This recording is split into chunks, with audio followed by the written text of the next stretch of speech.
में बीटेक किया है। साथ ही आईटी इंडस्ट्री में आपका 3 साल का अनुभव भी रहा है।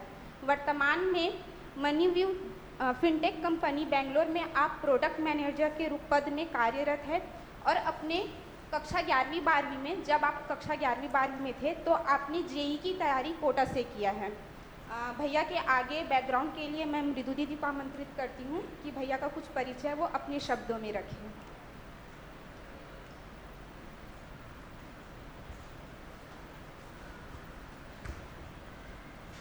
सभी को नमस्ते।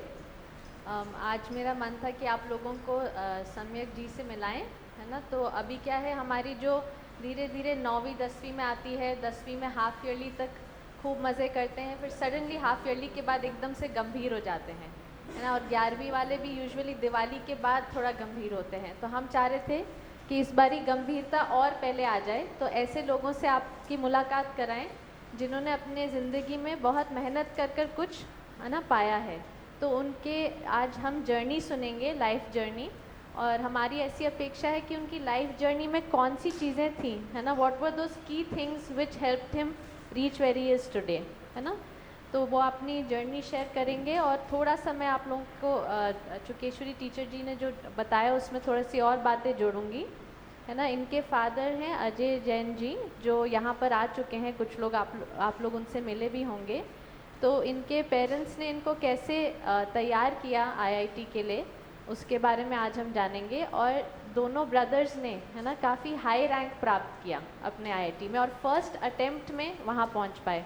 जैसे कि आप लोगों ने सूर्यकांत टीचर जी से सुना ही है कि बहुत रेयर है कि कोई फर्स्ट अटेम्प्ट में पहुँच जाए, है ना। तो और साथ में इनका जो अपना रूटीन रहा, है ना, जैसे टेनिस प्लेयर हैं, है ना, सुबह समय पे उठना, रात को समय पे सोना, वो चीज़ उनका कुछ डिस्टर्ब नहीं हुआ लाइफस्टाइल, और फिर भी उन्होंने इस मुकाम को प्राप्त किया। और अभी भी जैसे वो अपने उनका जो काम है वो बेंगलोर में है, पर वो रहते अपनी फैमिली के साथ है, उनका वर्क फ्रॉम होम है। तो वो भी परिवार में जीने को भी उन्होंने बहुत महत्व दिया इस के साथ साथ। तो ये चीज़ों को आप तक वो पहुंचा पाएंगे आज अपनी जर्नी के साथ, ऐसे हम अपेक्षा करते हैं। तो इसी के साथ मैं सम्यक जी को इनवाइट करना चाहूँगी कि आएँ और हमारे बच्चों को संबोधित करें।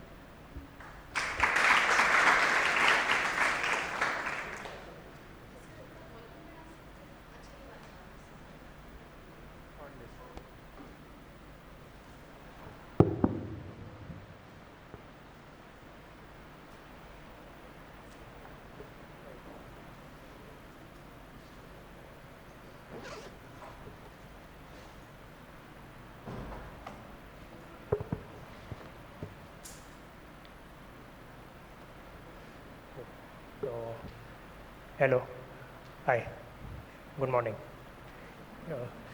मेरा नाम सम्यक है, जैसा आपको पता है, राइट। तो मैं बस अपना एक छोटा सा जर्नी आपके साथ पहले शेयर करता हूँ और फिर कुछ कुछ चीज़ों में डेप्थ में जाता हूँ जो मुझे लगता है कि हम सब के लिए रेलेवेंट होगा आज। तो सबसे पहले तो मैं स्कूल से स्टार्ट करता हूँ, ठीक है। तो मेरी जो पढ़ाई रही है फर्स्ट से लेकर 10th तक वो सूरत में थी। या फिर मुझे लगा कि मुझे प्रिपरेशन करनी है, आईआईटी में जाना है। तो उस समय इस तरीके से मुझे समझ में आया कि भाई आईआईटी की प्रिपरेशन जो अच्छी होती है वो कोटा में होती है। तो कोटा में ज़्यादा अच्छा इंफ्रास्ट्रक्चर मिलेगा, ज़्यादा अच्छा लोग मिलेंगे। तो मैं कोटा जाता हूँ, राइट। तो मैं 11th-12th मैंने कोटा से किया, राइट। उसके बाद मेरी डिसेंट रैंक आ गई जेई में, तो मैंने आईआईटी ज्वाइन कर ली, आईआईटी कानपुर में चला गया, राइट। तो उस समय मेरी जो रैंक थी उसके हिसाब से आईआईटी चूज़ करनी पड़ती है, डिपार्टमेंट चूज़ करना पड़ता है। तो मैंने material science and engineering choose किया आईआईटी कानपुर में। तो 4 साल फिर मैं कानपुर में रहा, वहाँ पे काफ़ी सारी न्यू चीज़ें सीखी, काफ़ी सारे नए लोगों से मिला, बहुत सारे डिफरेंट एक्सपीरियंसेस गेन किए, राइट। उसके बाद एक ऐसा रहता है कि 3rd ईयर में 4 साल का कोर्स है, तो 3rd ईयर में आपको एक इंडस्ट्री या एकेडमिक इंटर्नशिप करनी होती है। तो उसके लिए सिलेक्शन प्रोसेस होता है। तो क्योंकि मैं मटेरियल साइंस एंड इंजीनियरिंग में था, तो मेरा एक मन था कि कोर में देखा जाए करके। तो वहाँ पे ऐसे तरीका होता है कि आप कोर में या तो इंटर्नशिप करते हैं जो आपका डिपार्टमेंट है, या तो आप आईटी इंडस्ट्री में इंटर्नशिप करते हैं जहाँ पे अभी लगभग सभी लोग उसी तरफ जाना चाह रहे हैं। तो मुझे लगा कि मुझे इंडस्ट्री इंटर्नशिप करके देख लेना चाहिए एक बार। तो मेरा टाटा स्टील जमशेदपुर जो उनका हेड प्लांट है वहाँ पे मेरा सिलेक्शन हो गया। तो मैं 2-3 महीने की इंटर्नशिप होती है समर में, तो मैं टाटा स्टील में मैंने इंटर्नशिप करी। वहाँ पे आपको कुछ प्रोजेक्ट्स दिए जाते हैं, मुझे भी कुछ प्रोजेक्ट मिला। तो वो प्रोजेक्ट मैंने मुझे लगा कि एक डिसेंट तरीके से अचीव कर लिया जो रिज़ल्ट्स अचीव करने हैं। तो उस समय का जो प्लांट का डायरेक्टर था उसको वो प्रोजेक्ट इतना अच्छा लगा कि उसने बोला कि सर आप इधर ही पीपीओ ले लीजिए, कि आप अपने कॉलेज के बाद यहीं ज्वाइन कर लेना। तो उस समय मेरे पास एक ऑफ़र हाथ में था कि मुझे पता है कि मुझे क्या करना है, कहाँ जाना है। तो जब मैं कैंपस दोबारा लौटा 1 साल और अपना कंप्लीट करने के लिए, तो मुझे ऐसा लगा कि मुझे एक आईटी इंडस्ट्री का एक्सपोजर चाहिए, है ना, क्योंकि मैं देख रहा हूँ कि आईटी एक ऐसी चीज़ है जो कि काफ़ी जल्दी एक बड़े लेवल पे इम्पैक्ट ला सकती है ना, लोगों की ज़िंदगी में, या फिर जिस तरीके से चीज़ें चल रही हैं, काम हो रहा है। तो इस वजह से मैं प्लेसमेंट्स में बैठा, जैसे कैंपसेस में होता है, कंपनीज आती हैं, आपका इंटरव्यू लेती हैं, आपको सिलेक्ट करती हैं। तो मैं उस प्रोसेस में बैठा, अपने पीपीओ को मैंने रिजेक्ट किया और नो ब्रोकर करके एक फिनटेक, एक प्रॉपटेक कंपनी है जो कि लोगों को हेल्प करती है घर ढूंढने के लिए, मेजरली टियर 1 सिटीज़ में जैसे बैंगलोर, बॉम्बे, दिल्ली, चेन्नई, हैदराबाद ना, तो यहाँ के लोगों को हेल्प करती है। तो मैं उसमें गया as a product manager, right. तो मैं 3 साल उस कंपनी में मैंने जॉब करके देखा, उसके प्रोसेस को समझा, और उसके बाद मुझे लगा कि एक फ़िनटेक स्पेस में आना चाहिए। तो फ़िनटेक बेसिकली ये है कि आपके फाइनेंस रिलेटेड जो भी चीज़ें हैं उनको हेल्प करने के लिए सॉल्यूशंस बनाते हैं काफ़ी लोग, है। तो उस एक कंपनी में मैंने ज्वाइन किया और अभी मैं पिछले 5-6 महीने से इस कंपनी में हूँ। तो ये एकदम छोटा सा ब्रीफ इंट्रोडक्शन जैसा कि मेरा कैसा रहा है ओवर द इयर्स, राइट। अब कुछ चीज़ें जैसे मैंने बताया था, मैं थोड़ा डीप डाइव करना चाहूँगा, स्पेसिफिकली जो स्कूल लाइफ थी एंड जो मेरा प्रिपरेशन वाली लाइफ थी।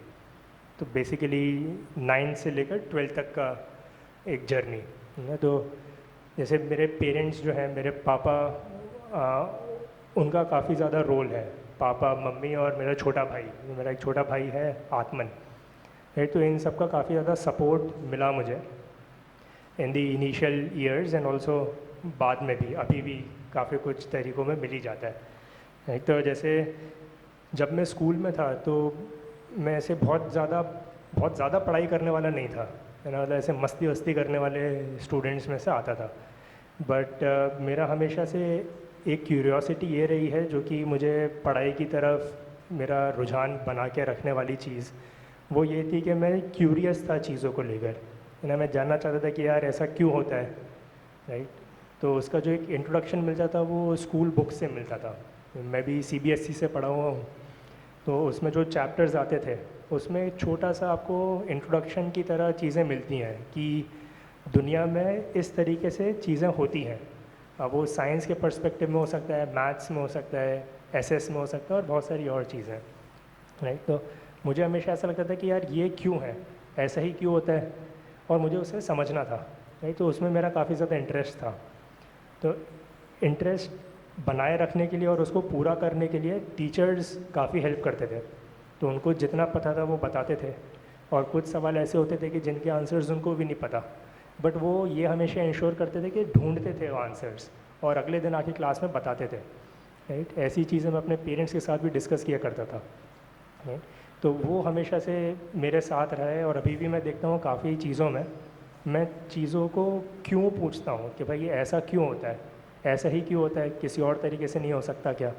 तो वो चीज़ एक इंटरनल मोटिवेशन के तौर पे काम आती है ना। एक और चीज़ जो मुझे याद है वो ये कि मैं किताबें पढ़ता था अदर देन कोर्सेज। तो जैसे नॉवल वगैरह पढ़ता रहता था, फिक्शन किताबें, कोई स्टोरीज़, राइट।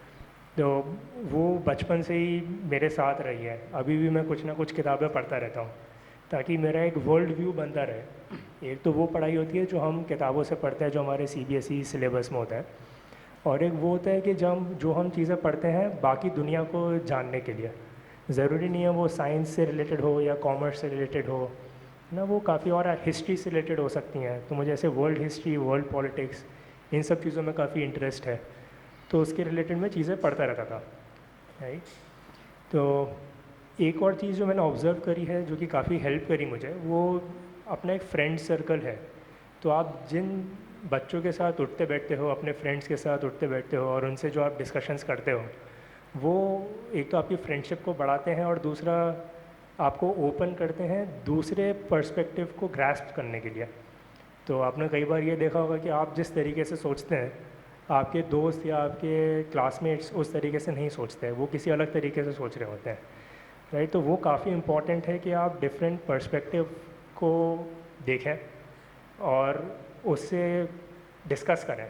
कई बार ऐसा भी हो सकता है कि आपके जो पर्सपेक्टिव्स हों वो डिफरेंट हों, बट जो अचीव करना चाह रहे हो, जो आपकी अंडरस्टैंडिंग है वो सेम हो, राइट। तो लोग अपने पॉइंट ऑफ व्यूज़ किस किस तरीके से रखते हैं, वो काफ़ी अच्छे लोगों के साथ उठने बैठने से आपको पता लगता है, राइट। तो वो भी मेरे ख्याल से एक मेरे लिए भी प्लस पॉइंट था कि मेरे जो दोस्त बने स्कूल में वो काफ़ी अच्छे थे, इन द सेंस कि उनका पर्सपेक्टिव काफ़ी सारी चीज़ों में अलग था, जो कि मुझे देखने को मिला कि लोग काफ़ी अलग तरीके से भी सोचते हैं, राइट। और जैसा मैं सोचता हूँ ज़रूरी नहीं है वही सोचने का एक तरीका हो, राइट।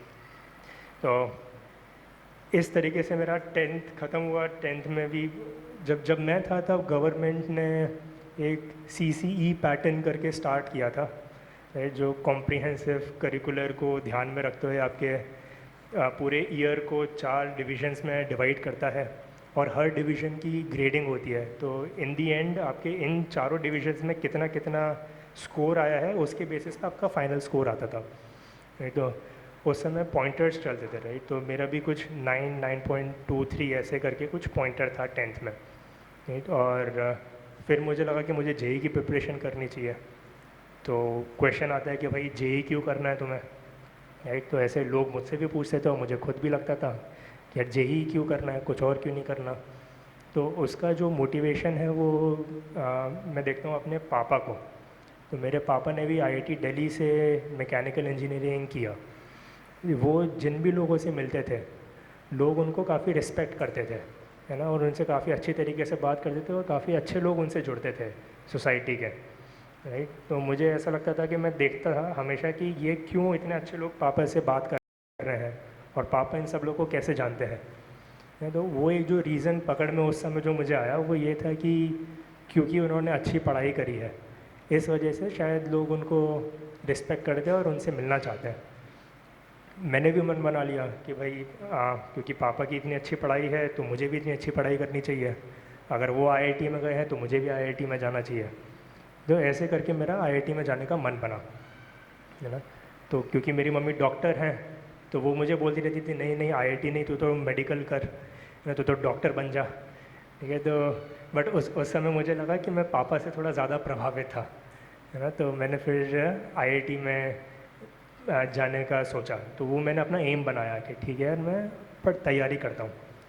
नेक्स्ट सवाल आता है फिर तैयारी कैसे करनी चाहिए, क्या सूरत में रह के घर रह के करनी चाहिए या फिर बाहर कोई एक ऐसा इन्वायरमेंट हो जो कंड्यूसिव हो, जो आपको हेल्प करे अपनी प्रिपरेशन करने में, वहाँ पे जाना चाहिए। तो काफ़ी कुछ लोगों से बात करके जो उस समय कोटा में थे, है ना, या फिर जो सूरत से कोटा गए थे, जो कोटा में टीचर्स भी थे, कुछ दोस्त भी थे पापा के, उनसे बात करके ऐसा उस समय लगा कि यार कोटा जाने में थोड़ा हेल्पफुल हो सकता है। वहाँ पे जिस तरीके का आपको एनवायरनमेंट मिलता है, जिस तरीके के टीचर्स हैं, जिस तरीके के स्टूडेंट्स हैं, वो शायद हेल्प करे। तो ऐसा सोच के मैं अपने पापा के साथ आफ्टर 10th बोर्ड एग्ज़ाम जैसे ही वो कंप्लीट हुआ, एक हफ्ते के अंदर मैं उनके साथ कोटा चला गया, है ना। अब वहाँ पे बहुत सारी कोचिंग है जो लोग जिसमें एडमिशन्स लेते हैं, वहाँ पे भी उस समय बंसल, रेजोनेंस ऐसे करके 5-7 कोचिंग इंस्टीट्यूट्स थे। तो नेक्स्ट सवाल ये आता है कि आप कौन से कोचिंग इंस्टीट्यूट में एडमिशन लेंगे। तो उसके लिए भी एक एंट्रेंस एग्ज़ाम होता है जो 10th के सिलेबस रहता है उसमें, 9th और 10th का मोस्ट प्रोबेबली। तो उसके कोचिंग में जाने के लिए प्रिपरेशन करनी पड़ती है, राइट। तो और वो जो प्रिपरेशन करने का मटेरियल है वो प्रीडोमिनेटली कोटा में ही मिलता है क्योंकि कोटा के इंस्टीट्यूट्स में आपको एडमिशन लेना है। तो जब मैं कोटा गया आफ्टर 10th तो मैंने एग्ज़ाम के लिए प्रिपेयर किया 1-2 हफ्ते या 10 दिन टाइप्स, और वो एग्ज़ाम दे दिया। जितने भी कोचिंग थे 3-4 कोचिंग्स का एग्ज़ाम दिया, राइट। तो वहाँ पे ये रहता है कि आपका रैंक के हिसाब से आपने जिस तरह से पेपर दिया है उसमें ग्रेड देते हैं आपको, उसको रैंक करते हैं कि भाई अगर इतने नंबर आए तो आपकी ये रैंक है। उस बेसिस पे उन्होंने बैचेस डिवाइड करते हैं, क्योंकि इतने सारे स्टूडेंट्स हैं तो उनको बैचेस में डिवाइड करना पड़ेगा, जैसे क्लासेस में डिवाइड करते हैं। तो कुछ क्लासेस में अच्छे टीचर्स होते हैं, कुछ क्लासेस में कुछ और थोड़े ज़्यादा अच्छे टीचर्स होते हैं। इस तरीके से वो लोग बैचेस डिवाइड करते हैं। तो मेरा एक कोचिंग थी वाइब्रेंट, वहाँ पे मेरा सिलेक्शन हुआ एक डिसेंट बैच में, राइट, जो वहाँ के टॉप 3rd बैच में आता है। तो मैंने वहाँ पे एडमिशन ले लिया, क्योंकि बात करी तो लोगों ने बोला कि टीचर्स अच्छे हैं, पढ़ाई तो लगभग कोटा में सेम है, जो मटेरियल चलता है इन एंट्रेंस एग्ज़ाम्स के लिए, भले वो जेई हो या नीट हो, सारे कोचिंग इंस्टीट्यूट्स का लगभग सेम सिलेबस रहता है। तो इट इज़ मोर अबाउट कि आपको टीचर्स कैसे हैं और आप कहाँ जाना चाहते हैं। तो ऐसे करके मैंने वाइब्रेंट में एडमिशन ले लिया, राइट। और वहाँ पे शुरुआत में तो काफ़ी देख के आप ओवरवेल्ड फील हो जाते हो, क्योंकि लाखों बच्चे हैं और कोटा में आपको बच्चे ही बच्चे दिखते हैं जो one of the other competitive exams के लिए प्रिपेयर कर रहे होते हैं।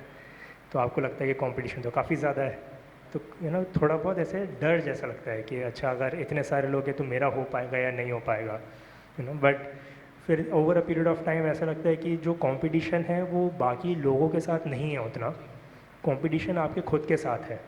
कि आपने कोई पेपर दिया, आपके जितने नंबर है, आपकी जितनी अंडरस्टैंडिंग है, नेक्स्ट टाइम आपकी वो अंडरस्टैंडिंग इम्प्रूव होनी चाहिए, ये आपका एम होता है। तो जब तक आप एम अपने साथ रखते हैं कि मुझे इम्प्रूव करना है, तब आप ज़्यादा अच्छे से डेवलप कर पाते हैं, ज़्यादा अच्छे से पढ़ाई कर पाते हैं एज़ कम्पेयर टू अगर आप ये देखते हैं कि मेरा कंपटीशन बाकी और 2 लाख लोगों से है, 10 लाख लोगों से है, तो उसमें आप डर ज़्यादा जाते हैं, राइट। और वो कोई सही तरीका नहीं है प्रिपरेशन करने का। आपका हमेशा एम होना चाहिए कि आप खुद ही अपने आप को इम्प्रूव करते रहें over a period of time, right. तो ये करके मैंने एडमिशन ले लिया और मुझे एक पीजी में डाल दिया, जो पेइंग गेस्ट वाला एक तरीका होता है कि आप किसी एक घर में एज अ टेनेंट रह रहे हैं, राइट। तो पहले 1 महीने तो मैं कोप अप ही नहीं कर पाया, मेरा पूरा दिन रात पेट ही दुखता रहता था। जब भी घर पे बात करो वो पेट दुख रहा है मम्मी, पेट दुख रहा है, तो मम्मी परेशान हो गई। उन्होंने बोला यार ऐसे तो नहीं चल पाएगा। तो वो सूरत ले जाने के लिए मुझे कोटा आ गए कि भाई चलो अब तुमसे नहीं होगा, बोरिया बिस्तर बांधो, वापस चलते हैं। हालांकि मैंने मना किया बट वो नहीं माने, तो मुझे वो ट्रेन से वापस सूरत रह गए ओवरनाइट, राइट। तो मैं सूरत आ गया तो मैं काफ़ी ऐसे निराश था कि अरे यार मैं प्रिपरेशन तो करने गया था और मैंने सोचा था कि मैं कर पाऊँगा बट मैं नहीं कर पाया। तो मुझे काफ़ी ख़राब लगता रहता था कि नहीं यार मुझे तो करना है, आईआईटी निकालनी है, राइट। तो मैं 1 हफ्ते सूरत की एक कोचिंग में गया, ठीक है, बट वहाँ पे मेरा उतना मन लगा नहीं। तो मैंने मम्मी पापा को बोला कि आप मुझे एक और चांस दो, मैं फिर से ट्राई करता हूँ। इस बार जो भी लर्निंग रही है, राइट, कि खाना अच्छा नहीं था इसलिए पेट दुखा या जो भी रीज़न्स है उनको अपन सुधार लेंगे, राइट। तो ये करके वो मुझे 1 हफ्ते 10 दिन बाद दोबारा कोटा छोड़ गए। अब इस बार कोई दूसरी एक हॉस्टल में रख दिया, राइट। तो अब मैंने मन बना लिया था यार देखो ऐसा है कि हर चीज़ें आप पेरेंट्स को नहीं बता सकते, इन दी सेंस कि वो चिंता करते हैं, है ना। तो आपको लगता है कि कुछ चीज़ें हैं जो मुझे खुद से डील करनी है, हर चीज़ में ऐसे पेरेंट को आउटसोर्स नहीं कर सकता। ये प्रॉब्लम हुआ मैंने कॉल कर दिया, अच्छा हाँ ये है आप सॉल्व करो, है ना, वैसा नहीं चल पाएगा। तो कुछ चीज़ें हैं जो मुझे खुद सॉल्व करनी है ना। तो मैंने ये कर लिया कि मैं घर पे रोज़ बात करूँगा बट मैं छोटी मोटी चीज़ नहीं बताऊँगा, खुद के साथ डील करने की कोशिश करूँगा ताकि मुझे भी एक एक्सपीरियंस हो कि भाई कैसे डील करते हैं चीज़ों से। अगर मेरे से नहीं संभलता है फिर मैं पक्का बता दूँगा, ऐसा नहीं कि मैं झेल ही रहा हूँ, वैसे भी नहीं करना है, बट खुद एफर्ट मारना है। तो ये करके फिर मैंने दोबारा पढ़ाई स्टार्ट करी, जो मेरा सिलेबस छोड़ गया था उसको दोबारा पिक किया, है ना। अब ऐसे करते करते काफ़ी सारे अप्स एंड डाउन्स आते हैं जर्नी में। तो जैसे दीदी बता रही थी, राइट, कि काफ़ी सारे स्टूडेंट्स जो होते हैं वो एक पॉइंट इन टाइम के बाद आके सीरियस होते हैं। जैसे 11th ख़त्म हो गया, अब 12th आ गया, तो बच्चों पे ये रहता है कि अच्छा अब 12th आ गया तो मुझे बोर्ड्स भी देना है, 12th में बोर्ड्स हैं और मुझे प्रिपरेशन भी करनी है। तो काफ़ी सारे लोग जगते हैं कि अच्छा चलो यार मस्ती हो गई, अब पढ़ाई को थोड़ा सीरियसली देते हैं, राइट। बट वहाँ का उस तरीके का इन्वायरमेंट डेवलप किया जाता है कि आप हमेशा से सीरियस हो। जैसे आपने 10th निकाली आप सीरियस हो गए कि भाई चलो पढ़ाई करो अब। बट कई बार ऐसा भी होता है कि आपका मन नहीं लगता है पढ़ाई में, है ना, क्योंकि पढ़ाई इस तरह की है जो कि बहुत अलग है आपके 10th तक के सिलेबस से। तो सबके साथ ऐसा होता है कि यार वो बीच बीच में डाउन हो जाता है ना। और ऐसे मेरे साथ भी बहुत सारे एक्सपीरियंसेस हुए हैं, तो कुछ एक्सपीरियंसेस मैं आपके साथ शेयर करता हूँ।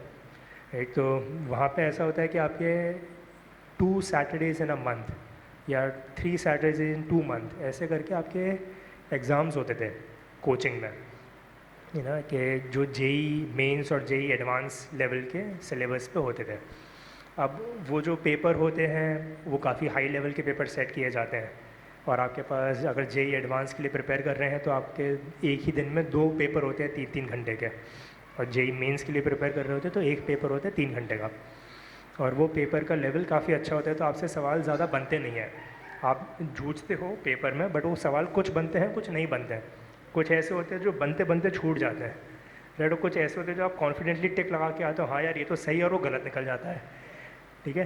तो ये करके आप काफ़ी ज़्यादा दुखी हो जाते हो, निराश हो जाते हो कि अरे यार मेरे तो इतने ही नंबर आ पाए, इतनी ही रैंक आ पाई, राइट। तो काफ़ी सारे बार ऐसा होता है कि आप बहुत ज़्यादा परेशान हो जाते हो, यार ये करें या नहीं करें, कैसे कर पाएंगे, अगर इसी में नंबर नहीं है तो फाइनल पेपर में कैसे नंबर आएंगे, राइट। तो वो बहुत आप डाउन चले जाते हो। बट इम्पॉर्टेंट फैक्टर ये रहता है कि आप फिर से अपने आप को कैसे एक लेवल पे लाते हो, फिर से तैयारी स्टार्ट करते हो। तो वो काफ़ी इम्पॉर्टेंट चीज़ है जो कि आपको करते रहना पड़ेगा, बार बार अभ्यास करते रहना पड़ेगा, और वो अभ्यास के साथ आ भी जाता है ना। एक पॉइंट इन टाइम के बाद आपको ऐसे लगने लगता है कि ठीक है, अगर मेरा नहीं बना तो बहुत ज़्यादा कुछ गड़बड़ नहीं हुआ है, कुछ कुछ चीज़ें हैं जो शायद मिस हो रही हैं, मुझे उनको पकड़ना है, ठीक है। तो धीरे धीरे आपकी ऐसी मेंटालिटी डेवलप होती है जो कि आपको बहुत हेल्प करती है आगे जाके, राइट, चीज़ों को कोप करने के लिए, चीज़ों को समझने के लिए, राइट। फिर कई बार ऐसा होता है कि आपने कुछ क्लासेस मिस कर दी, फॉर एग्जांपल, है ना, कि आप बीमार थे, आप 1-2 दिन क्लास नहीं जा पाए, तो आप क्लास के पीछे हो जाते हो। तो क्लास एक लेवल पर आगे बढ़ चुकी है और आप पीछे रह गए, तो आपको ऐसा लगता है कि अरे यार अब मैं कोप कैसे करूँगा इसको, मैं तो बहुत पीछे हो गया, राइट। तो ये भी एक डाउन आ जाता है कई बार लोगों में, स्टूडेंट्स में, जो मेरे साथ भी आया है कि आपने कुछ दिन मिस कर दिए और सर आगे बढ़ गए, और हर चीज़ क्योंकि कंटिन्यूशन में चलती है तो आपको आगे की नहीं चीज़ समझ में आ रही क्योंकि पीछे का नहीं समझ में आया, राइट। तो उसके लिए फिर आप इंस्टेड ऑफ ये सोचना कि यार अब मैं कैसे कोप करूँगा, आप फिर तरीके ढूंढते हो, राइट। तरीके भी कैसे ढूंढते हो कि आप स्टूडेंट्स की हेल्प लेते हो जो आपके साथ पढ़ाई कर रहे हैं, या आप टीचर्स की हेल्प लेते हो कि वो आपको बताते हैं, है ना, या फिर आप खुद थोड़ा और हाथ पैर मार के चीज़ें फिगर आउट करने की कोशिश करते हो, राइट। तो जो मेन इम्पॉर्टेंट है इन सब 2-4 एक्सपीरियंसेस हैं वो ये है कि आप कभी भी एक स्टेट में नहीं रहोगे, आप अपने 11th-12th में या आगे भी इन लाइफ आप हमेशा ऐसे कुछ, कभी आपको सही लगेगा, कभी ऐसा लगेगा कि अरे ये क्या हो गया, ऐसा तो मैंने एक्सपेक्ट ही नहीं किया था। बट जो इम्पॉर्टेंट चीज़ वो ये रहती है कि जब आप ऐसी सिचुएशंस को डील कर रहे हो जहाँ पे आप अनएक्सपेक्टेड चीज़ें आपके साथ हो गई हैं, तो आप अपने आप को कैसे फिर से खड़ा करते हो, है ना। उसके काफ़ी सेट पैटर्न्स हैं कि आप क्या करोगे कि आप इम्प्रूव हो जाओगे। One of the important things इसमें ये रहती है कि आप लोगों से बात करो, क्योंकि सब लोग किसी न किसी समय पे ऐसी सिचुएशन से गुजरे ही होंगे, है ना। तो आप उनके एक्सपीरियंसेस से हेल्प ले सकते हो, राइट, और उनसे हेल्प ले सकते हो। तो ये वाली चीज़ मैंने काफ़ी अच्छे से देखी है, मैं अपने स्टूडेंट्स से हेल्प लेता था, टीचर्स से, पेरेंट्स से, राइट। तो आप हमेशा जब बात करते हो तो आपके लिए काफ़ी सारी चीज़ें ओपन अप होती हैं।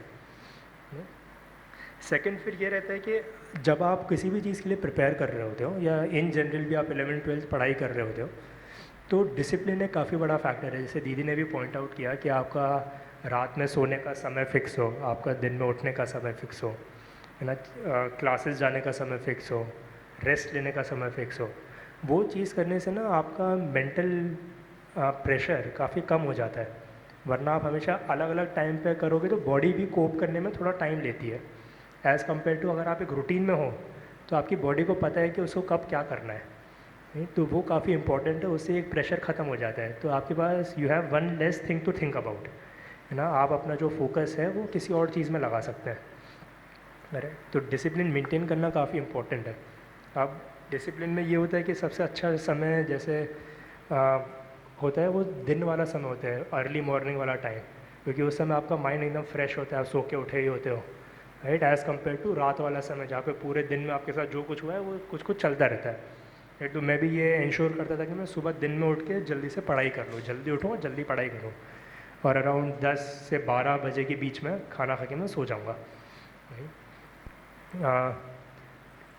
एक और चीज़ जो मैंने एक्सपीरियंस करी है वो ये है कि पढ़ाई करते समय आप एक लेवल के आगे और पढ़ाई नहीं कर सकते। जैसे अगर दिन में आपने 4 घंटे, 5 घंटे, 6 घंटे पढ़ाई कर ली, उसके बाद चीज़ें आपके दिमाग में घुसना बंद हो जाती हैं। आप किताब खोल के बैठे रहते हैं बट वो कुछ समझ में आना नहीं होता। राइट, तो उस समय काफ़ी इंपॉर्टेंट होता है कि आप बीच में ब्रेक्स लेते रहें। तो जब मैं भी प्रिपरेशन कर रहा था तो मैं भी ऐसे 12 या 14 घंटे पढ़ाई करता था 11th और 12th में, स्पेसिफिकली 12th में जब चीज़ें थोड़ी पास में आना शुरू हुई ना, तो 12 घंटे कोई एक सिटिंग में तो पढ़ाई कर भी नहीं सकता है ना। तो क्या किया जाए, तो बीच में ब्रेक्स लेते हैं। तो हर 1 घंटे या 2 घंटे बाद आप कुछ 15 मिनट का ब्रेक ले लो। ब्रेक में भी क्या करना चाहिए, तो काफ़ी सारे लोग अलग अलग कुछ करते हैं। मैं वॉक करने चला जाता था, है ना, नीचे घूम आए या फिर शांति से आँख बंद करके बैठ गए थोड़ी देर, ताकि आपके माइंड थोड़ा रिलैक्स हो और आप फिर से उस रिदम में आ जाए, है ना। तो काफ़ी इंपॉर्टेंट, मतलब ओवर दी टॉप आपको ये लगेगा कि यार ये तो एक ही चीज़ें बोल रहे हैं कि आप रिदम में आओ, रिदम में आओ, डिसिप्लिन में आओ और अपने आप को सपोर्ट करते हुए चलो। मतलब सेल्फ सपोर्ट भी बहुत इंपॉर्टेंट है ना।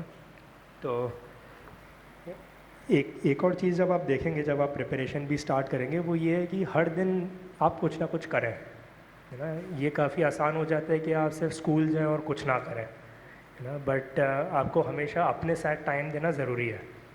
राइट, जब आप 11th 12th में हैं या 9th 10th में हैं, क्योंकि जो आपको क्लास में पढ़ाया जा रहा है वो आपको खुद ग्रास्प करने के लिए एक अपने साथ टाइम चाहिए होता है कि जो पढ़ाया है आप घर आके उसको दोबारा पढ़ें, आप दोबारा समझें कि आपको क्या समझ में आया है, क्या नहीं समझ में आया है, ताकि अगले दिन जाके आप उसको डाउट्स पूछ पाएँ टीचर से, अपने स्टूडेंट्स से। राइट, तो वो काफ़ी इम्पॉर्टेंट है कि आप अपने आप को टाइम दें। और टाइम देने के लिए ऐसा है कि आप कभी टाइम दें, आज दे दिया, 2 दिन नहीं दिया, फिर तीसरे दिन दे दिया, वैसे करने से आपकी कंसिस्टेंसी नहीं आ पाएगी।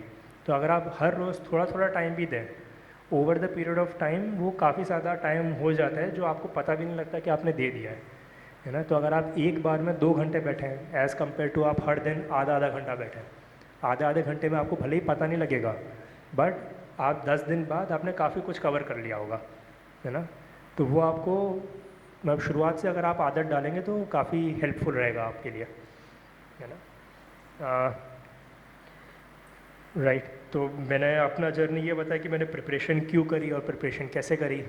करेक्ट, तो एक और काफ़ी इम्पॉर्टेंट चीज़ ये भी रहती है कि क्योंकि आपके लिए सिलेबस न्यू है ना, तो आपको हर चीज़ शुरुआत में पकड़ में नहीं आएगी, और ऐसा सबके साथ होता है। बट इम्पॉर्टेंट ये रहेगा कि आप अपने बाकी अगर फेलो स्टूडेंट्स से बात करते हैं तो एक चीज़ ये आपको पकड़ में आती है कि उनसे जो चीज़ें बन जाती हैं या उनको जो चीज़ें समझ में आ जाती हैं, आपके लिए एक मोटिवेशन बन जाता है कि यार अगर वो समझ सकता है या वो समझ सकती है तो मैं भी समझ सकता हूँ, है ना, कि मेरे अंदर भी इतनी कैपेबिलिटी है। तो जो सेल्फ़ कॉन्फिडेंस वाली चीज़ है ये इससे आती है। एक तो होता है कि आप टीचर्स से पूछें, राइट, क्योंकि और आपको पता है कि टीचर्स काफ़ी सारे साल से यही चीज़ पढ़ा रहे हैं तो उनको ये चीज़ पता होगी ऐसा आपको लगता है। बट आपका कॉन्फिडेंस तब बूस्ट होता है जब आप ऐसे अपने दोस्त से मिलें जो कि आप ही के साथ है, आप ही के लेवल का है, बट उसको कुछ चीज़ पकड़ में आ गई है, तो आपको ये लगता है कि यार अगर उसको पकड़ में आ गया ना तो मैं भी पकड़ सकता हूँ।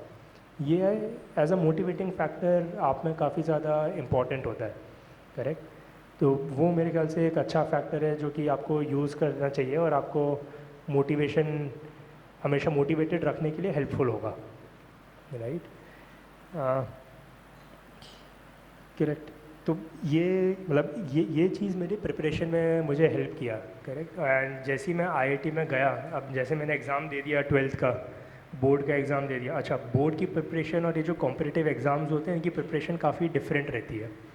राइट, बोर्ड में आपको काफ़ी कुछ सब्जेक्टिव चीज़ें लिखनी होती है ताकि आप अपने थॉट्स को अच्छे से एक्सप्रेस कर पाओ पेपर पे, ताकि जो सामने वाला टीचर है या चेकर है उसको पता चल जाए कि यार आपने जो लिखा है आपको समझ में आई है, चीज़ें नहीं आई है। उनको लिखने का एक सेट पैटर्न है, सेट तरीका है जो आप सीख ही लेते हैं जब आप स्कूल में होते हैं, आपके टीचर्स उसको उस तरीके से प्रिपेयर कराते हैं। बट जब आप कॉम्पिटिटिव एग्ज़ाम्स के लिए प्रिपेयर करते हैं तो वो एक अलग चीज़ होती है। वहाँ पे जो सामने वाला टीचर है उसको इससे ज़्यादा नहीं फ़र्क पड़ता कि आप कितना अच्छे से लिख पाते हैं। उसमें ये फ़र्क पड़ता है कि आपने जो आंसर किया वो सही आंसर किया या नहीं किया, क्योंकि इन दी एंड वो सारे MCQs टाइप क्वेश्चन होते हैं कि आपको टिक करना है ABCD में से कोई एक ऑप्शन या मल्टीपल ऑप्शंस है, तो उसकी जो प्रिपरेशन है दैट इज़ डिफरेंट। तो बोर्ड्स के लिए अब जब मैं 12th में था और बोर्ड्स के लिए 4 या 5 महीने बचे हुए थे, तब मैंने बोर्ड्स के लिए प्रिपरेशन करना शुरू किया कि अब मुझे ये प्रैक्टिस करनी है, मैं लिखूँगा कैसे आंसर्स। तो वहाँ पे ये तरीका रहता है कि बोर्ड्स के लिए एक अलग कोचिंग होती हैं, क्योंकि आपके जो JEE वाली कोचिंग होती हैं वो बोर्ड्स को केटर नहीं करते। तो क्योंकि बोर्ड्स के लिए एक डिफरेंट कोचिंग होती है, तो मैंने डिफरेंट कोचिंग ज्वाइन करी। वहाँ पे उन्होंने लिखने का तरीका बताया, आपको पेपर्स देते थे बोर्ड के पैटर्न का, तो हम पेपर्स लिखते थे और सबमिट करते थे। तो जो टीचर्स होते हैं उसको ग्रेड करते थे, मार्क करते थे और इम्प्रूवमेंट पॉइंट्स बताते थे, राइट। तो ये करके मैंने जो 4 या 5 महीने वाला विंडो है उसके लिए मैंने बोर्ड्स प्रिपेयर कर लिया और बोर्ड एग्ज़ाम दे दिया 12th का, राइट। वहाँ पे भी आज बोर्ड एग्ज़ाम देने के बाद अभी ऐसा पैटर्न है कि JEE मेंस 2 बार होते हैं साल में। मेरे समय एक ही होता था, तो मैंने JEE मेंस दे दिया और मुझे लगा कि ये मेरा क्लियर हो जाएगा। तो JEE एडवांस और मेंस के बीच में 1 से 1.5 महीने का गैप रहता था उस समय, राइट। तो मैं JEE एडवांस की प्रिपरेशन करने के लिए दोबारा कोटा चला गया एक 1.5 महीने के लिए, राइट। वहाँ पे फिर से तैयारी करी और प्रैक्टिस करी क्वेश्चंस की, एंड मैंने फिर पेपर दे दिया JEE एडवांस का सूरत में आके, करेक्ट।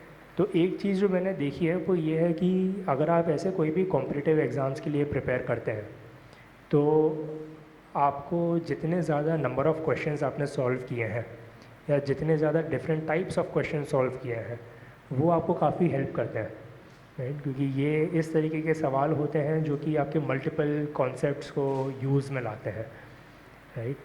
तो वैसी आपकी प्रैक्टिस भी होनी चाहिए और वैसे आपकी प्रैक्टिस हो भी जाती है अगर आप प्रिपरेशन करते रहते हैं और काफ़ी मन लगा के तैयारी करते हैं। तो इन सब क्वेश्चंस को अगर आपने अपने थ्रू एक बार निकाल लिया अपने हाथ से, तो आपको पता लग जाता है कि यार इन सब टाइप के क्वेश्चन को इस तरीके से सॉल्व किया जा सकता है, राइट। तो वैसे करके मैंने JEE एडवांस का पेपर दे दिया, और JEE एडवांस के पेपर देने से पहले बहुत ज़्यादा नर्वस हो गया था, क्योंकि 2 साल प्रिपेयर करा है, वो अब एक ही ऑप्शन है, एक ही चांस है आपके पास, है ना। तो हाथ भी काफ़ी पसीना आने लगा था, पंखा भले ही तेज़ पे चल रहा था बट ऐसा लग रहा था कि यार ये तो पंखा ही नहीं चल रहा। मैंने बोला कि पंखा ऑन करो, फिर देखा अरे तो पंखा चल ही रहा है, ठीक है। फिर हाथ बार बार पहुँचता रहा रूमाल से पेपर स्टार्ट होने से पहले, एंटिसिपेशन में कि क्या आएगा क्या आएगा। जैसे ही पेपर आना शुरू हुआ, है ना, वैसे ही ये सब चीज़ें ख़त्म हो गई। फिर मेरा जो पूरा कंसंट्रेशन था वो बस पेपर देने में था ना। वो इसीलिए क्योंकि जब 2 साल प्रिपेयर किया है तो आपको उस सिचुएशन के लिए प्रिपेयर करते हैं कि अगर आपके सामने वैसी सिचुएशन आएगी तो आप उसको कैसे हैंडल करेंगे, राइट। तो जितनी अच्छी आपकी प्रिपरेशन है उतना आपको फिर एग्ज़ाम में डर नहीं लगेगा। एग्ज़ाम से पहले भले ही थोड़ा सा लग सकता है, राइट, बट जब एग्ज़ाम शुरू होगा तो फिर डर नहीं लगेगा। फिर आप अपनी जो आपने प्रैक्टिस किया है वो आपके दिमाग में आना शुरू हो जाएगा, राइट।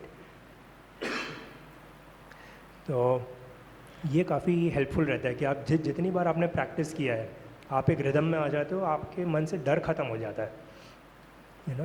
तो जब मैंने पेपर दिया, एक बार पेपर दिया, फर्स्ट पेपर ख़त्म हुआ 9 से 12 वाले स्लॉट में। तो JEE एडवांस में 2 पेपर स्लॉट्स होते हैं, 9 से 12 और 2 से 5। एक ही दिन में 2 पेपर होते हैं आपके। तो 9 से वाला पेपर ख़त्म होने के बाद मैंने पेपर को कुछ नहीं देखा, बस बैग में रखा और घर आ गया ना। तो मैंने उस पर कुछ ध्यान नहीं दिया, उसको देखा नहीं, टैली नहीं किया, मैं बस शांत बैठा, मैंने खाना खाया और अपने जो भी प्रिपरेशन थी उस पर मैं कॉन्फिडेंट था कि यार मैंने तैयारी तो ठीक ठाक करी है, एक पेपर निकल गया, एक और निकालते हैं, राइट। ऐसे करके मैं 2 बजे वाले पेपर में फिर से चला गया। तो 2 से 5 वाला जो पेपर हुआ उसमें इतना ज़्यादा नर्वस नहीं हुआ, राइट, क्योंकि ऑलरेडी एक पेपर दे चुका हूँ तो मैं एक रिदम में आ गया था अपनी, राइट, जो कि आपको ये प्रिपरेशन में ले आती है, आपको एक रिदम में ले आती है, राइट। अगर आपने अच्छे से तैयारी करी है, मन लगा के प्रिपेयर किया है तो 2 से 5 वाला पेपर भी मैंने दे दिया और फिर मैंने पेपर ऐसे बैग में रख के घर आ गया। तो कई बार ये रहता है कि आप पेपर निकाल के उसको देखो कि भाई मैंने क्या किया है, तो मैं तो बस एक रिलीफ वाला महसूस मैंने किया अपने आप में कि यार चलो 2 साल की प्रिपरेशन अपन ने कर लिया, अब ख़त्म हो गया। तो वैसा फीलिंग मेरे साथ 2 घंटे रहा। तो कोचिंग इंस्टीट्यूट्स क्या करते हैं कि आपके आंसर्स निकालना शुरू कर देते हैं, उनके पास क्वेश्चन पेपर पहुंच जाता है, तो उनके टीचर्स बैठ के आंसर निकालना शुरू कर दें कि भाई ये क्वेश्चन का ये आंसर है, ये आंसर है। और मैं अपने क्वेश्चन पेपर में सब मार्क करके आया था, मैंने इसका ये लगाया, इसका ये लगाया है। तो 7 बजे या 8 बजे तो मुझे लगा यार चलो अब इतना मेहनत कर ही लिया है तो देख ही लेते हैं क्या आएगा। तो मैंने टैली करना शुरू किया, तो जैसे जैसे क्वेश्चन गलत होते गए मुझे लगता रहा अरे यार अब क्या होगा, ये तो गलत हो गया, अब क्या होगा, ये तो आसान सा सवाल गलत करके आ गया, है ना। तो वैसे करके जब दोनों पेपर टैली कर लिए तो जितना एक्सपेक्टेशन थी मेरी कि यार मैं इतना इतना लाऊंगा उतनी नहीं आई, ठीक है। तो मैंने लगा यार ये तो मेरा 2 साल एकदम बर्बाद हो गया। और जो मैंने क्या किया फिर लास्ट ईयर के इस नंबर ऑफ़ क्वेश्चंस आपने जितने अटेम्प्ट किया और क्वेश्चन के हिसाब से आपका मार्क्स आए, उस मार्क्स पे क्या रैंक लोगों की बनी थी लास्ट ईयर वो मैंने टैली करना शुरू कर दिया। तो ये देख के लगा यार मेरी तो रैंक जो है वो कहीं 10-15 हज़ार में आएगी, ठीक है। तो मुझे लगा यार अगर ऐसी रैंक आई और मेरा एक्सपेक्टेशन थोड़ा और ऊपर था तो मैं फिर काफ़ी ऐसे डिजेक्टेड हो गया कि अरे यार ये तो काफ़ी गड़बड़ हो गया मेरे साथ, मैं तो बहुत ऐसे मन लगा के पढ़ाई किया था, अब क्या हो गया मेरा। तो मम्मी पापा ने बोला चलो ठीक है अभी जैसा हो गया वैसा हो गया, एक बार फाइनल नंबर आने दो फिर देखते हैं क्या करना है ना। तो फाइनल नंबर आने में भी करीब 15 या 20 दिन रहते हैं आफ्टर जेई एडवांस। तो हम लोग फिर घूमने निकल गए, ये कि थोड़ा मन शांत होगा और 2 साल से कहीं निकला भी नहीं है तो चलो घूम के आओ। तो भले ही मैं घूम रहा था बट मेरे दिमाग में तो कहीं ना कहीं चल रहा था कि यार अभी क्या करूँगा, आगे क्या करना है, दोबारा तैयारी करनी है कि नहीं। मैं फिर से मैं कोटा का देखना शुरू कर दिया था कि यार ठीक है दोबारा जाएंगे, ड्रॉप लेंगे और फिर से कोई कोचिंग ढूंढेंगे, फिर से स्टार्ट करेंगे, राइट। तो फिर जब रैंक आई तो अब डिसेंट रैंक आई, एटलीस्ट 15,000 तो नहीं थी जितना मैंने सोचा था, जितना आया था मेरा टैली करके। रैंक करीब 3,300 समथिंग रैंक आई, 3360, ठीक है। तो मुझे लगा यार 3360 तो ठीक रैंक है ना, यहाँ पे कुछ ना कुछ मुझे अच्छा मिल जाएगा, जो मैं सोच रहा था वैसा हो गया। बट मेरी एक्सपेक्टेशन थी कि मैं अंडर 1000 रैंक लाऊँ, जो कि मेरे छोटे भाई ले आया, मैं नहीं ला पाया, ठीक है। बट मुझे लगा कि चलो ठीक है 3000 भी इज़ अ डिसेंट रैंक। तो ऐसे करके फिर नेक्स्ट आपका शुरू होता है कि आप कौन सी IIT ढूंढो, तो वो एक अलग शुरू होती हैं चीज़ें कि आप ये ढूंढो कि मुझे कौन सी IIT जानी है, कौन सा डिपार्टमेंट जाना है, राइट। तो बेसिकली बट वो क्यों एक अलग फंडा है, बट वहाँ पे भी ये जो चीज़ें हैं जो मैंने आपसे बात करी वो चीज़ें वहाँ पे भी IIT जाने के बाद भी और अभी जब मैं जॉब कर रहा हूँ तब भी हमेशा ये चीज़ें काम आती है। तो कुछ मैं ऐसे की टेक अवे पॉइंट्स लिख के लाया था ताकि मैं आपको एटलीस्ट एंड में शेयर कर पाऊँ, राइट। उनमें से सबसे पहला पॉइंट तो है कि आपकी डिसिप्लिन, है ना। अगर आप डिसिप्लिन्ड हो तो आप काफ़ी सारी चीज़ें कर लेते हो। तो एक इसमें कंपाउंडिंग इफेक्ट होता है, एक फंडा, है ना। अगर आपने मैथ्स में ये पढ़ा होगा, एक सिंपल इंटरेस्ट होता है, कंपाउंड इंटरेस्ट होता है, राइट। सिंपल इंटरेस्ट ये होता है कि आपका जो पैसा है वो मान लीजिए आपने एक बार इन्वेस्ट किया और उसको निकाल लिया, राइट। कंपाउंड इंटरेस्ट में होता है कि आपको जो एक्स्ट्रा मनी आया या एक्स्ट्रा आपके पास टाइम आया, आपने उसको दोबारा इन्वेस्ट किया, उसने आपको एक अलग रिटर्न दिया, उसने आपको एक अलग रिटर्न दिया, करेक्ट। ऐसे करके ये कंपाउंडिंग वाला फैक्टर होता है जो over the period of time छोटा छोटा करके बहुत बड़ा हो जाता है, जो अपने को पता नहीं लगता या दिखता नहीं है, बट वो बहुत इंपॉर्टेंट फैक्टर है। वो उसी सेम फंडा डिसिप्लिन में भी है। अगर आप डिसिप्लिन रहते हैं, अगर आप हर रोज़ कुछ ना कुछ जो आपने सोचा है वो कंप्लीट करते रहते हैं धीरे धीरे, over a period of time आप काफ़ी कुछ लंबा कर जाते हैं, राइट। तो सेकंड चीज़ जो ये है वो परसिस्टेंस है।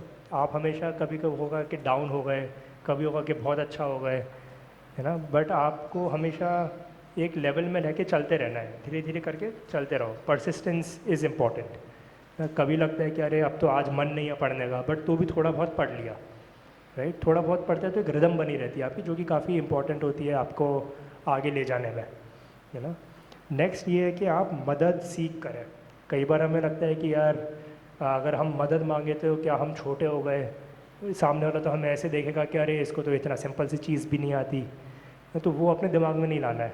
अगर आपको कोई चीज़ नहीं समझ में आ रही है तो आप ऐसा पॉइंट बनाए, यू मेक श्योर कि you understand what you don't understand, है ना। तो एक ऐसे मैट्रिक्स होता है जनरली कि समथिंग दैट यू नो, एक ही होता है something that you don't know, कि आपको पता है कि आपको क्या नहीं पता है। ऐसा होता है कि आपको नहीं पता है कि आपको नहीं पता है, राइट। तो ऐसे अगर आप सिचुएशन में आ गए कि आपको नहीं पता है, आपको नहीं पता है, तो आप उसका कुछ नहीं कर सकते। आप जो चीज़ का कर सकते हो वो ये है कि something that you know that you don't know, कि मुझे पता है कि यार मुझे ये नहीं पता है। तो आपका एम होना चाहिए कि पता करना, करेक्ट, कि इसको पता करके देखना है ये कैसे हो रहा है, करेक्ट। तो उसका एक एग्जांपल जो मैं दे सकता हूँ वो ये कि जब मैं प्रिपरेशन कर रहा था 11th-12th में, हमारी 150 से 170 बच्चों का एक क्लास होता था। जैसे आपको 15-20 स्टूडेंट्स हैं एक क्लास में, मेरी क्लास में 150 लोग होते थे, ठीक है। और इतने सारे स्टूडेंट्स में अगर आपको कुछ भी डाउट आता है तो आप जनरली हाथ खड़ा नहीं करते कि सर मुझे एक डाउट है, क्योंकि आपको हमेशा लगता है कि यार अगर मैंने पूछा और एकदम आसान सा डाउट निकला तो बाकी बच्चे आपके ऊपर हंसेंगे कि अरे यार इसको तो इतनी सिंपल चीज़ नहीं आती, ये कैसे करेगा, है ना। तो शुरुआत में तो ऐसा लगता था कि ठीक है यार अपन हाथ नहीं खड़ा करेंगे, अपन सर से जाके बाद में पूछ लेंगे ना। बट एक दो बार मैंने हाथ खड़ा किया, मैंने सोचा चलो सबसे ख़राब से ख़राब क्या होगा, लोग हंस देंगे, लोग को हंसने तो एटलीस्ट मेरा डाउट क्लियर हो जाएगा। तो मैंने हाथ खड़ा किया और ऐसा सवाल पूछा जो कि बहुत ही आसान सा सवाल था, ठीक है। तो सर ने मुझे बोल दिया, अरे सम्यक तुम्हें इतना भी नहीं आता क्या, तुम कैसे आगे पढ़ाई करोगे, ठीक है। तो मुझे लगा यार अब तो सर ने बोल दिया, मैं तो सोच रहा था कि बच्चे बोल देंगे तो मैं सहन जाऊँगा, सर बोलेंगे तो कैसे करूँगा। तो भले ही सर ने ये बोल के बता दिया कि यार ठीक है इसको ऐसे ऐसे करते हैं।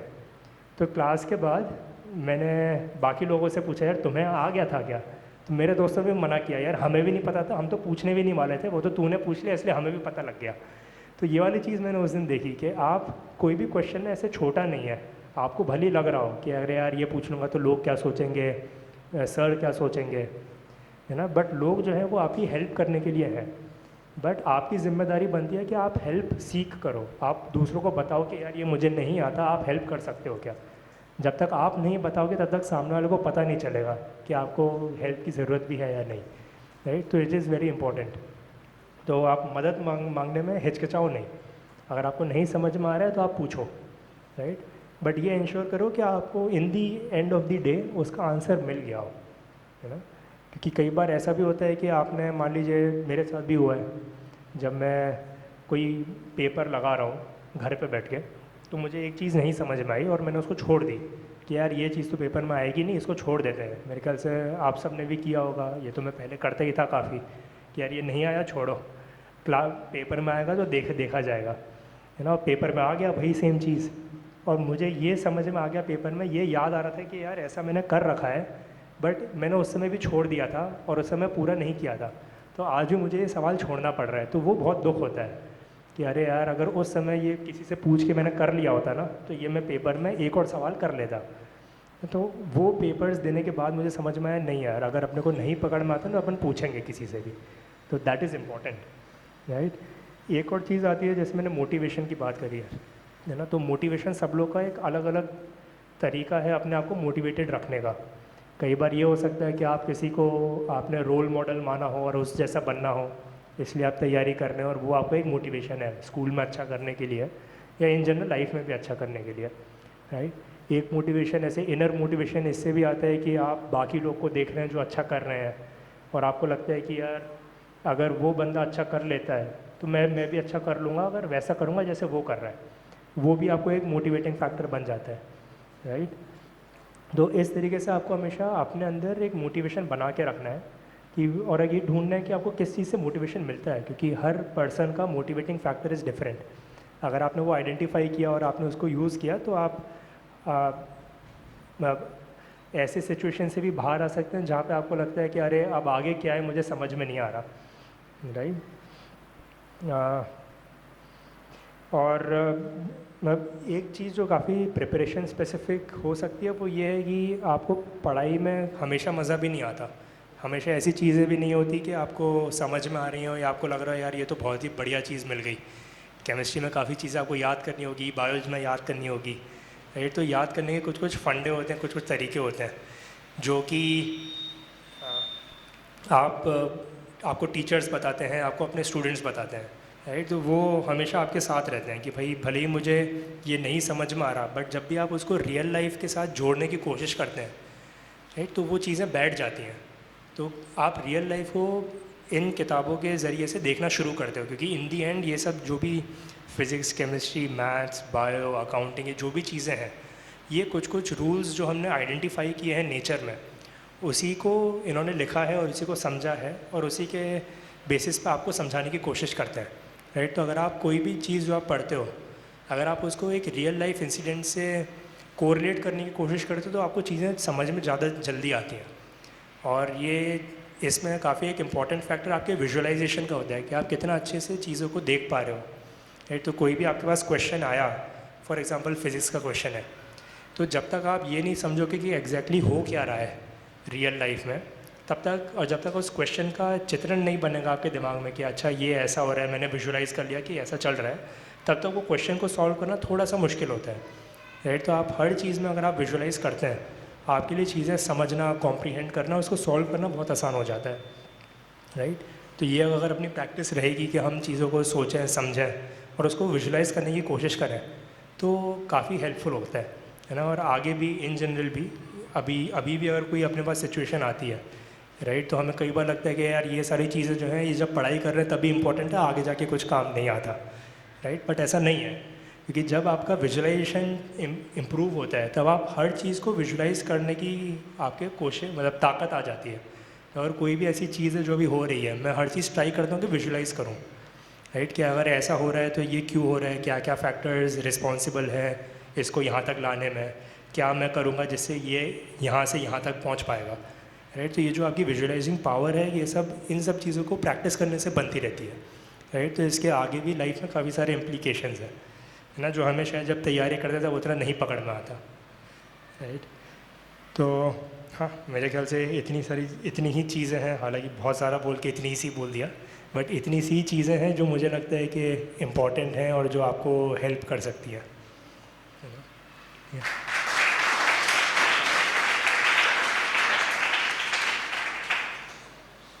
तो हाँ, अब अगर आपके कोई क्वेश्चंस हो, आप कुछ जानना चाह रहे हो, पूछना चाह रहे हो किसी भी चीज़ से रिलेटेड, मैं ट्राई करता हूँ कितना आंसर कर पाता हूँ।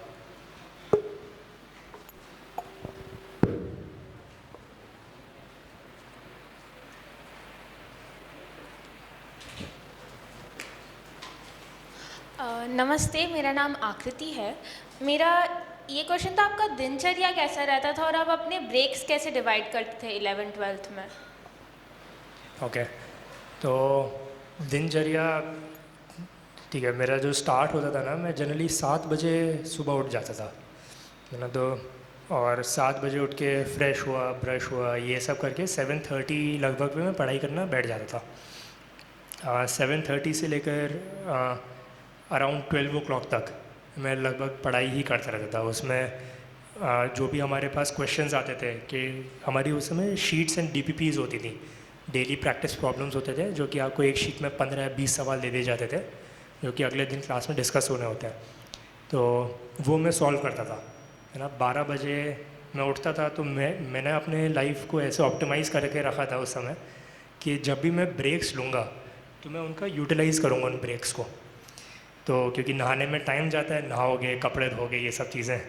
तो जब मैं खाना खाने के लिए उठता था उससे पहले मैं नहाता था। मैं पहले नहा लूँगा तो मैं फिर से कपड़े धोने के लिए, मतलब जो मैं नहाने के लिए टाइम स्पेंड करूँगा, एक ब्रेक हो गया। खाना खाने के लिए टाइम स्पेंड करूँगा, दूसरा ब्रेक हो गया, तो ज़्यादा ब्रेक्स हो गए। तो मैं एक ही ब्रेक लेता था, थोड़ा सा लंबा, उसमें नहा भी लेता था, खाना भी खा लेता था, राइट। तो उसके बाद फिर मेरी कोचिंग होती थी, शायद 3 या 4 घंटे की कोचिंग होती थी 11th एंड 12th में। तो कोचिंग से जब मैं लौटता था तो मैं जनरली 2 किलोमीटर दूर मेरा हॉस्टल था, 2 या 3 किलोमीटर, तो मैं पैदल जाता था। तो वो मेरे एक ब्रेक हो जाता था, क्योंकि क्लास में जनरली कुछ समझ में नहीं आता है, ठीक है। जो सर लिखते हैं आप बस उसको ऐसे आँख ऐसे खोल के लिख लेते हो, क्या बोला क्या नहीं बोला कुछ पता नहीं, ठीक है, पूरे ऐसे सर के ऊपर से जाता है। बट ये हमेशा इंश्योर करता था कि मैं लिख लेता था कि उन्होंने क्या बोला, ताकि जब मैं घर आऊँ तो उसको एटलीस्ट देख पाऊँ, है ना। तो जब मैं वॉक करते हुए आता था कोचिंग से घर, उसमें मुझे लगभग आधा घंटा 40 मिनट जैसे लगते थे। तो तब मैं चीज़ें सोचता था कि क्लास में सर ने क्या पढ़ा है, कुछ तो सोचते हैं, कुछ तो शायद समझ में आ जाए। वो मेरा एक थोड़ा लंबा ब्रेक होता था, राइट। फिर जब मैं वापस आया तो मैं फिर से पढ़ाई करने बैठ जाता था, ठीक है। एंड टिल डिनर तक लगभग कंटिन्यूस ही पढ़ता था मैं, अब जो भी मेरा ये विंडो है। जब मैं डिनर लेता था तो मैं खाना खाने के बाद 15 मिनट या आधे घंटे जैसे वॉक करने निकलता था, क्योंकि खाना खाने के बाद ये भी इम्पोर्टेंट है कि आप एक जगह ना बैठे रहो, वरना एक ही जगह बैठे रहोगे तो काफ़ी लेथार्जिक हो जाओगे, है ना। तो वो भी अच्छी बात नहीं है, आपको हमेशा कुछ तो एक्टिविटी करते रहनी चाहिए। तो मेरी एक तो ये वॉक हो जाती थी, और खाना खाने के बाद मैं घर पे बात कर लेता था और दोबारा पढ़ने बैठ जाता था। तो अब जो मैंने ब्रेक्स सोने तक, राइट, तो जब भी मैंने ब्रेक्स लिए हैं तो जनरली इस तरीके से लिए कि खाने वाला ब्रेक या कुछ वॉक करने वाला ब्रेक, राइट। और हमेशा ऐसा भी नहीं होता था, क्योंकि कभी कभी तो जब मेरा ये स्टडी सेशन है इसमें भी पहले आधे घंटे के बाद चीज़ें समझ में आनी बंद हो जाती थी, राइट। क्योंकि अगर आपने कुछ समझा, उससे क्वेश्चंस नहीं बने, तो आपको लगता है यार मैंने कुछ गलत समझ लिया, दोबारा समझेंगे, और वो फिर भी 5 बार भी समझ में नहीं आती थी। तो फिर लगता था कि यार अब अगर समझ में नहीं आ रही तो एक तरीका है कि मैं इसी में लगा रहूँ, मारपीट करता हूँ इसी सवाल के साथ, इसी कंसेप्ट के साथ। दूसरा तरीका ये रहता है नहीं यार इससे ब्रेक लेते हैं। तो ब्रेक के ना मैं ऐसा सोचता था कि अगर मुझे मैथ्स नहीं बन रही है फॉर एग्जांपल, तो मेरा ब्रेक होता था कि मैं फिज़िक्स पढ़ूंगा, राइट। इंस्टेड ऑफ मैं पूरा पढ़ाई से ब्रेक ले लूँ, मैं सब्जेक्ट से ब्रेक ले जाता था। तो मैथ्स नहीं बन रहा, हटाओ फिज़िक्स पकड़ते हैं। फिज़िक्स में चीज़ें बन गई, समझ में आ गया, और एक कॉन्फिडेंस बन गया कि ठीक है यार ये सवाल तो हो गए। मैं फिर दोबारा मैथ्स पे जाता था कि ठीक है अब, क्योंकि अब काफ़ी बड़ा फैक्टर आपका ये भी रहता है कि कॉन्फिडेंस, राइट। अगर आपने 2 सवाल किए और दोनों गलत हो गए तो आपका कॉन्फिडेंस डाउन हो गया। थर्ड सवाल जो आसान है वो भी गलत हो जाता है, राइट। तो उसका एक तरीका ये होता है कि आप सब्जेक्ट चेंज कर लो, वो सब्जेक्ट पे चले जाओ जहाँ पे आपको कॉन्फिडेंस है। उसके अगर लगातार 3 सवाल बन गए, आप में कॉन्फिडेंस वापस आ गया, आप फिर से वो सवाल पे आओ जो आपसे नहीं बने थे, और वो बन जाते हैं, ठीक है। जो मेरी पेपर देने की अप्रोच थी ना, वो भी मैंने ऐसी डेवलप करी थी, राइट। कि शुरुआत वाले में तो ऐसा होता है जब 10 से पढ़ के जाते हैं कि भाई स्कूल में एक डिसेंट स्टूडेंट थे, तो और बोर्ड का ऐसा रहता है कि क्वेश्चन 1 आया आपने सॉल्व किया, क्वेश्चन 2 आया आपने सॉल्व किया, क्वेश्चन 10 आया आपने सॉल्व किया। यहाँ पे ऐसा नहीं होता, क्वेश्चन 1 आया नहीं बना, क्वेश्चन 2 आया नहीं बना, क्वेश्चन 3 आया नहीं बना, तो फिर कॉन्फिडेंस ख़त्म कि भाई क्वेश्चन 4 पे जाऊँ कैसे अब मैं, राइट। तो इसलिए अब शुरुआत में तो ऐसा कुछ सोचा नहीं था, भिड़ गए क्वेश्चन 1 पे ही, आधा घंटा ख़त्म हो गया, क्वेश्चन 1 हिला ही नहीं, उसकी वजह से बाकी जो 19 क्वेश्चन थे वो सारे छूट गए, राइट। तो पकड़ में यार ऐसा तो नहीं चलेगा। जब घर पे आके क्वेश्चन पेपर देखा तो क्वेश्चन 15-16 ज़्यादा आसान थे, और मैंने स्टार्ट किया 1 से, तो मैं तो ऐसे ही फंस गया। तो स्ट्रैटेजी चेंज करी कि भाई ठीक है क्वेश्चन सॉल्व नहीं करूँगा, पहले मैं सारे क्वेश्चन पढ़ लूँगा, जो भी मुझे लगता है सॉल्व करने लायक है, मेरे से बन जाएंगे, उनको मैं मार्क कर लूँगा, और उन्हीं क्वेश्चन को पहले सॉल्व करूँगा, ताकि कॉन्फिडेंस बन गया। अब एक बार कॉन्फिडेंस बन गया, फिर सेकंड राउंड में जो क्वेश्चंस ऐसा लगता है कि शायद थोड़ा मेहनत करने से बन जाएंगे, उनको मार्क करता था। और ऐसे क्वेश्चन मार्क करता था जो मुझे अटेम्प्ट ही नहीं करना है, मुझे पता है ये तो नहीं वाले, छोड़ो इनको, तो उनको अलग मार्क, क्रॉस मार्क करके आगे बढ़ जाता था कि भाई ये नहीं होगा मेरे से, आगे चलो, राइट। तो ये काफ़ी इंपॉर्टेंट फैक्टर है कि आप के क्वेश्चंस करने से आपको कॉन्फिडेंस आता है, राइट। तो जब मैं प्रिपरेशन भी कर रहा था, तो अगर मेरा कोई एक सब्जेक्ट नहीं हो रहा मुझसे, तो मैं ब्रेक लेने के लिए कोई दूसरा सब्जेक्ट पकड़ लेता था जहाँ पे मुझे कॉन्फिडेंस महसूस होता था। तो फिज़िक्स में मेरी अच्छी पकड़ थी। जब भी मैं केमिस्ट्री का पढ़ने बैठा, ऑर्गेनिक इनऑर्गेनिक, वो सर के ऊपर से गया, मतलब हटाओ भाई ये नहीं होगा, फिर से फिज़िक्स पे आते हैं, उसके सवाल किए बन गए, फिर से इनऑर्गेनिक पे आते हैं। तो मैं उस तरीके से ब्रेक्स लेता था।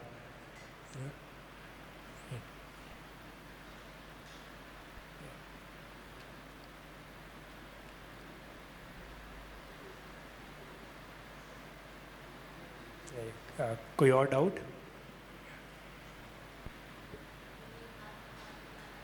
अच्छा हाँ, अरे हाँ, मैंने हाथ उठाने में बोला था ना भाई, कोई देखो किसी को ना ज़्यादा फ़र्क नहीं पड़ता कि आप क्या क्वेश्चन पूछ रहे हो, आप ही को फ़र्क पड़ता है, और आप ही का इंटेंशन होना चाहिए कि मेरे को जानना है, राइट। तो आप आराम से हाथ उठाओ, कोई दिक्कत नहीं है।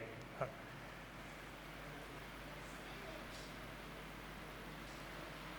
तो नमस्ते, मेरा नाम थारिशा है, और मेरा ये क्वेश्चन है कि आप 9th-10th में कितने घंटे पढ़ते थे?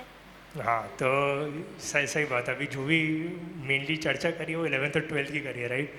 तो 9th-10th में मैं जितना स्कूल में होता था, मेरे ख्याल से सुबह 7 बजे बस आती थी और 1 या 2 बजे मैं वापस आता था। तो स्कूल में जितना पढ़ाई करी, पढ़ाई तो कम है, मेनली खेल कूद ही ज़्यादा होता था। ये टीचर ने 45 मिनट्स आके पढ़ा दिया, अपन ने पढ़ लिया, बाकी मस्ती करना है बाकी स्टूडेंट्स के साथ, राइट। जब मैं घर आता था तो मैं जनरली शाम को पढ़ाई करता था जब मैं स्कूल में था ना। घर आने के बाद मैं छोटे भाई के साथ कुछ खेल लूँगा, या उस समय भी मैंने टेनिस खेलना शुरू कर दिया तो मैं टेनिस खेलने चला जाता था, या ड्राइंग करने चला जाता था। ऐसे कुछ कुछ क्लासेस में इन्वॉल्व रहता था मैं ना। तो और शाम को जब मुझे टाइम मिलता था, जब मैं ये सब चीज़ें करके खेल कूद कर लिया, तब मैं पढ़ाई करता था। तो 9th 10th में मेरे ख्याल से दिन में 2 या 3 घंटे से ज़्यादा तो मुझे नहीं लगता कभी मैंने पढ़ाई करी भी होगी। जितना होमवर्क मिलता था उतना मैंने कर लिया तो मेरी पढ़ाई हो गई, है ना। तो उस समय तो मुझे लगता था कि जितना ज़्यादा आप बाकी की चीज़ें करो, जितना ज़्यादा आप एक्सप्लोर करो उतना बेहतर, है ना। थोड़ा बहुत पढ़ाई कर लो, जितना होमवर्क है एटलीस्ट उतना ख़त्म कर लो, जितना आपको क्लास वर्क में कराया है और आपको ऐसा करने के बाद रिवीजन करना है वो कर लो। अगर आपने उतना कर लिया, आपको समझ में आ गई चीज़ें, then you are good to गो।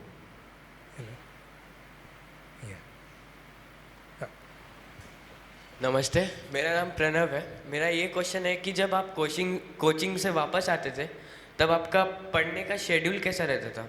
मतलब सब्जेक्ट किस बेसिस पे डिवाइड करके पढ़ते थे? राइट।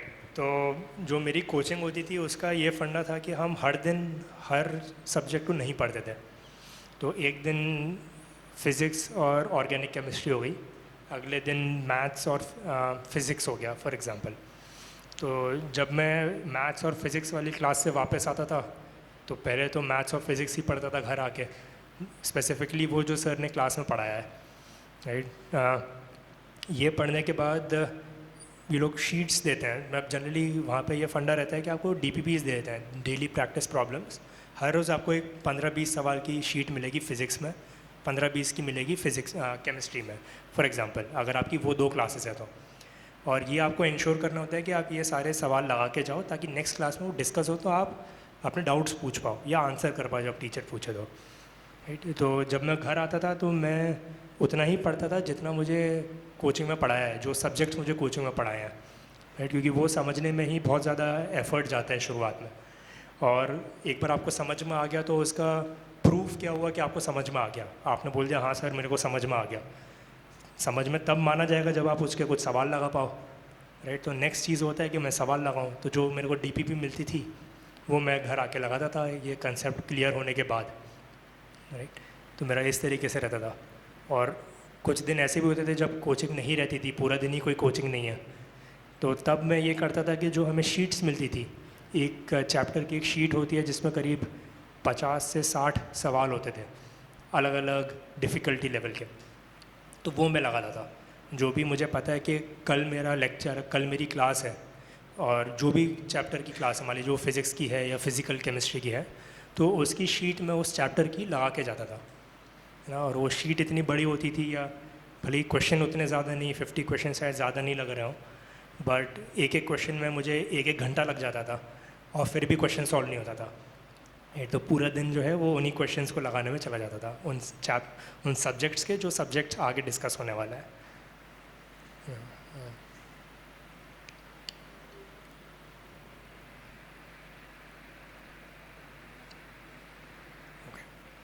Next question.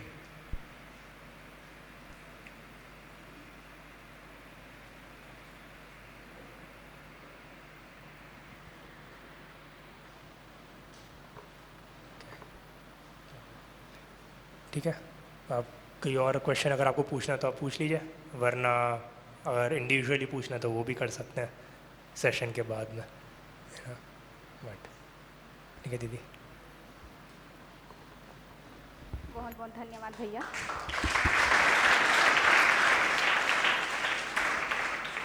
वाकई में बहुत ही प्रेरणादायी जर्नी रही आपकी।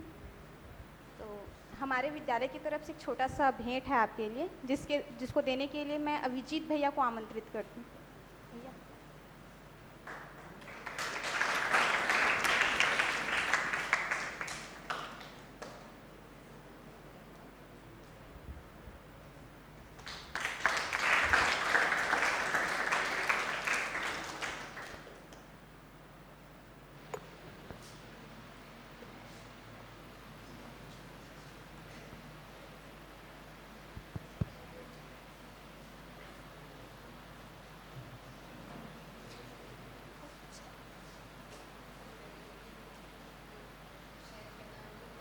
हैं कि आज के पूरे सेशन में कुछ ऐसा फीडबैक जो आप दे सकते हैं कि कोई पॉइंट आपको अच्छा लगा हो, आप उसके अपने लाइफ में अप्लाई कर सकते हैं? Anyone interested?